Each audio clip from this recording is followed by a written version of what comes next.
Scott writes, am I too boring or is everyone else too accomplished? I would say the problem is not that you're boring or that everyone else is more accomplished than you. It's the fact that you are comparing. And so it's like when you're in this comparison mode, sometimes it is useful because it's like, well, sometimes we can compare and then improve. But if you're just living in this constant comparison, you're usually not content, you're not happy. And that really shows up in your actions, in your moods. And so if you go on a date when you're comparing yourself to all these other people, it's like she's going to pick up on you being uncertain, you being insecure, and that's going to turn her off.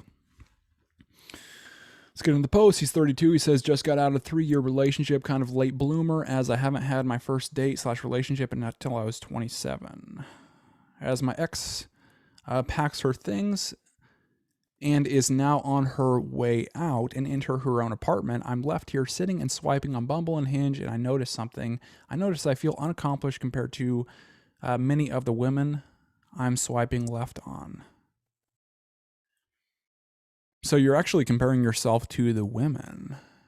Interesting. And you don't want to get in that pattern as well. You don't want to be competing with your partner. That is a very, very negative component to relationships if the two of you are competing instead of supporting each other. My ex was 21 and I was 29. She had a tough life being a single mom and house hopping. But we ended up liking each other because we had similarities. Mostly of all, I think I liked that she was introverted as well as I. We didn't have many friends and not many life experiences, and I think creating those experiences together made everything nice. Yeah, I mean, when you can share something, the experience really is amplified, and that's really one of the great things about friendships and relationships is that ability to share with somebody else. Mostly all we enjoyed the quiet life while also going to concerts, but after time, we grew apart. And it seems like you have a really positive outlook towards your past relationship, and that will really carry over to your future ones. But just right now, you're kind of in this danger zone of comparison. Now I'm back to being single again, and even though I know I'm not ready for another relationship, I can't help but to analyze the profiles of women and realize that many of them seem to have a really well put together life. They all have large groups of friends, are attractive, almost all love sports.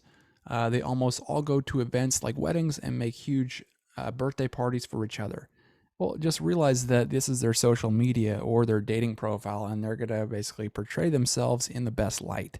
And so if you're comparing yourself against this, it's not really the reality of their day-to-day life. Just understand that and don't basically get intimidated by that.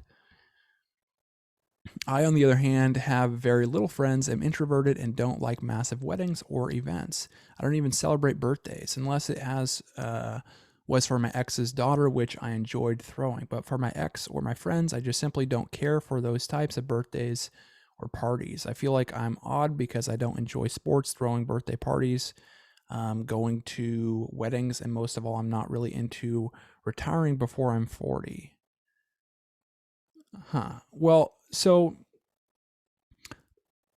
define your criteria. So it's like if you don't want these things, it's like define that and then just look for it. What you'll find is like once we define our criteria and especially write it down what we do want, what we don't, and where we could meet this person like this that would really fit that criteria. And then also what we have to become to really for that person to be attracted to us. So like what do I need to become? Is it like a communication? Do I have to be good at communicating? It's like whatever you want, you really have to become. And so write down what you need and what you don't need, the qualities that you want and basically don't want in yourself. And then once you do that, it's like your reticular activating system just starts to notice the things in your life that meet that criteria. So they notice the people in your life that you see on an everyday basis, and you'll just notice them. Same thing to do with like, if we like a car or we like a motorcycle, then it's like we see that motorcycle or that car everywhere around us. It's like we just start noticing it everywhere. And so it's super important to define your criteria. And if you can do this, you can find somebody that has the similarities, the same values that he has. I mean, there's plenty of people out there that have those same kind of introverted qualities. Which seems a lot of the women in my 30s are, meaning trying to retire by 40. They're all very highly educated, whereas I'm in the same trade I've been in for 11 years. I never went to school or college and only have a GED. I'm also painfully average looking. Yeah, so don't worry about the looks thing. It's not as big of a deal. And so don't worry about even like accessories and shit like that. It's cool. I like it, but it's like, don't think that that's going to make a woman interested in you if you have like these like shiny things, or that you have really good looks or whatever. Um, it's just not the case. It's like, that's not how attraction works with women. So don't basically rely on looks if you are a guy in most cases, you know.